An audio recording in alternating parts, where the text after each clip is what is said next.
9 news Maharashtra आयोजित गोदा सन्मान पुरस्कार सोहळा 2024 शुभ हस्ते राज्याचे कॅबिनेट मंत्री गिरीशजी महाजन, विशेष अतिथी केंद्रीय राज्यमंत्री भारतीताई पवार, कार्यक्रमाचे अध्यक्ष पालकमंत्री दादाजी भुसे आणि आमदार बच्चूभाऊ कडू, भाजपा प्रदेश महामंत्री विजयभाऊ चौधरी यांच्या प्रमुख उपस्थितीत संपन्न होणार सोहळा। सोबतच महाराष्ट्राची हास्य जत्रा आणि विविध सांस्कृतिक कार्यक्रमांची पर्वणी।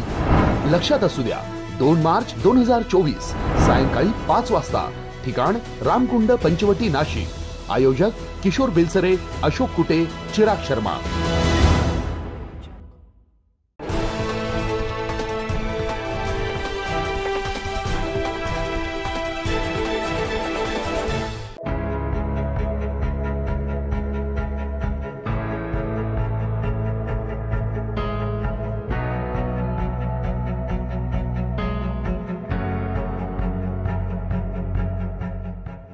भारतासह महाराष्ट्रभर पारधी समाज विविध भागात विखुरलेला आहे। समाजातील लाभार्थ्यांना शासनाकडून कोणत्याही सुविधा मिळत नाही असा आरोप आहे। तसेच समाजातील मुलामुलींसाठी योग्य शिक्षण, नोकऱ्या, रोजगार मिळत नाही, महिलांवरील होणारा अत्याचार थांबत नाही। तसेच सर्वांनी एकजूट व्हावे यासाठी महाराष्ट्रभर पारधी समाजातर्फे जनजागृती मेळावा घेतला जात आहे।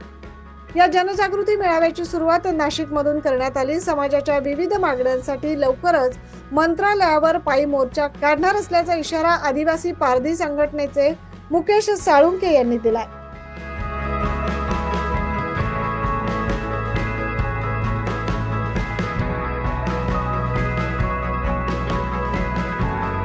आज नाशिक इथे आदिवासी पारधी क्रांती संघटनेची आज जनजागृती मेळावा आहे। ह्या मेळावा घेण्याचा उद्देश एक असा आहे की आज ह्या पारधी समाज जो आहे, ऑल इंडियामध्ये तुम्हाला या पारधी समाज दिसेल। वास्तविक महाराष्ट्रामध्ये ह्या पारधी समाज पूर्णपणे पसरलेला आहे। ह्या समाज एका जागेवर स्थायिक नाही आहे आणि ह्या संघटनेचे उद्दिष्ट हे आहे की बाबा या समाजाला एकजूट करून एकत्र आणून समाजाच्या अडी अडचणी दूर करणे। उदाहरणार्थ, समाजावर आज एवढे मोठमोठे भयान अन्याय अत्याचार होत आहेत की आमच्या लेकीबाळींचे बलात्कार होत आहेत, त्यांना न्याय मिळत नाहीये। तसेच शासकीय ज्या लाखो करोड रुपयाच्या ज्या योजना येत आहेत त्या योजना सुद्धा आमच्या लाभार्थ्यापर्यंत पोहोचत नाही आहेत। अशा दृष्टिकोनाने पूर्ण महाराष्ट्रभर आमच्या पारधी समाजावर कोणत्याही प्रकारची अडीअडचणी हो किंवा काही हो तर आमचा वाली कोणीच नाही आहे या महाराष्ट्रामध्ये। तर त्यासाठी आम्ही हे जनजागृती मेळावे हे घेण्याचे ठरवलेले आहे आणि संघटनेचं एकच उद्दिष्ट आहे की बाबा आज कधी शासन कधी बोलत असेल की बाबा पारधी समाजाने शिकलं पाहिजे, सवरलेलं पाहिजे, चांगले उद्योग करायला पाहिजे, परंतु शासनाने त्यांच्याकडे चांगल्या दृष्टिकोनाने बघण्याची खूप गरज आहे। कारण की आज आमचे खूप काही मुलं हे शिकून सवरून आज घरी बसलेले आहेत, चांगल्या पदव्या घेऊन घरी बसलेले आहेत। आज त्या मुलांना ना काही नोकऱ्या आहेत ना काही शासनाचे काही उद्योग आहेत। तर त्याच्यामुळे आमची ह्या संघटनेच्या मार्फत एक ध्येय आहे की बुवा जास्तीत जास्त आमच्या समाज बांधवापर्यंत ह्या शासकीय योजना पुरावं व तसेच होणारे अन्याय अत्याचार हे कुठेतरी थांबावं, याच्यासाठी आम्ही पूर्ण महाराष्ट्रभर हे जनजागृती मेळावे घेत आहे। आणि ही जी संघटना आहे आदिवासी पारधी क्रांती संघटना, ही संघटना आदिवासी पारधी समाजाच्या जेवढ्याही पोटजाती आहेत त्यांची ही एकमेव संघटना आहे।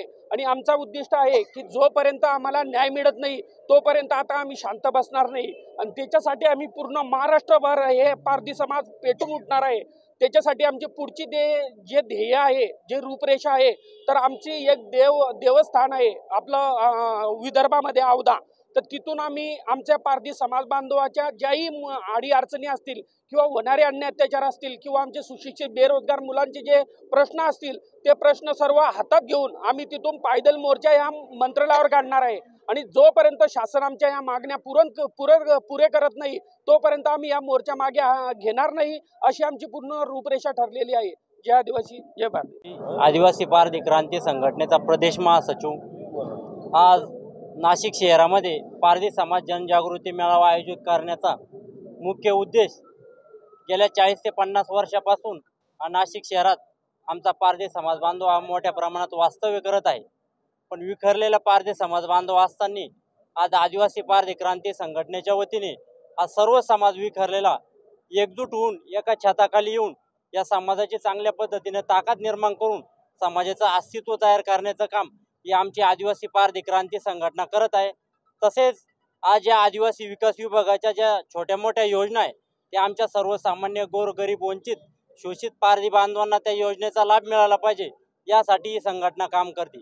तसेच आदिवासी पारधी बांधव जे वर्षानुवर्षापासून अन्याय अत्याचार चालू आहे त्या अन्याय अत्याचाराला कुठेतरी वाचा फोडली पाहिजे आणि पोलीस प्रशासनाने आमची चांगल्या प्रकारे दखल घेतली पाहिजे। त्यामुळे आम्ही सर्व समाज बांधव एकजूट होऊन हा मेळावा आयोजित केला आहे।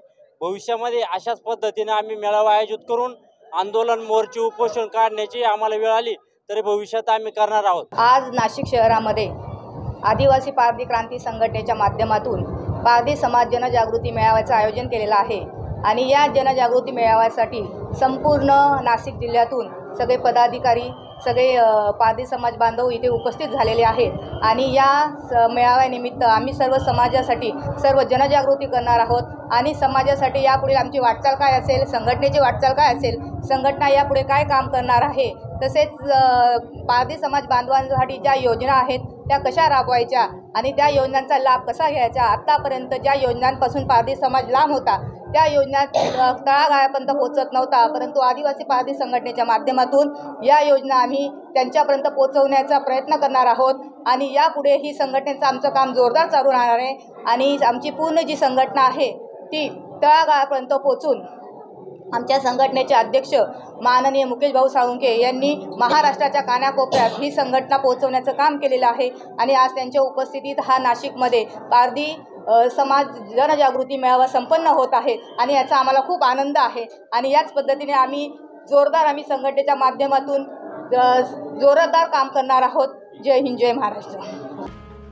नाशिकच्या राजीवनगर येथील स्प्लेंडर हॉल येथे पारधी समाजाचा जनजागृती मेळावा संपन्न झाला। यावेळी संपूर्ण भारतातील समाज एकजूट कशा प्रकारे होईल यावर चर्चा करण्यात आली।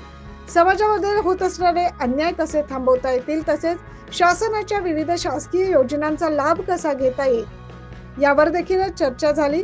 त्यासोबत विविध मागण्यांबाबत जनजागृती करण्यात आली। समाजाच्या विविध मागण्यांसाठी विदर्भातून मुंबई मंत्रालयावर पायी मोर्चा काढण्यात येणार आहे। समाजाच्या विविध मागण्या या मोर्चाच्या माध्यमातून केल्या जाणार आहे। या मेळाव्यात संघटनेचे अध्यक्ष मुकेश साळुंखे, प्रदेश सचिव दीपक सूर्यवंशी, महिला आघाडी महासचिव संगीता चव्हाण, राज्य संघटक सचिन साळुंखे, जिल्हाध्यक्ष रमेश साळुंखे, योगेश चव्हाण, विवेक सोनवणे, जिल्हा कृषी विभाग भगवान सिंग सोळंके, अमोल सूर्यवंशी, अर्जुन पवार या मान्यवरांसह समाज बांधव मोठ्या संख्येने उपस्थित होते।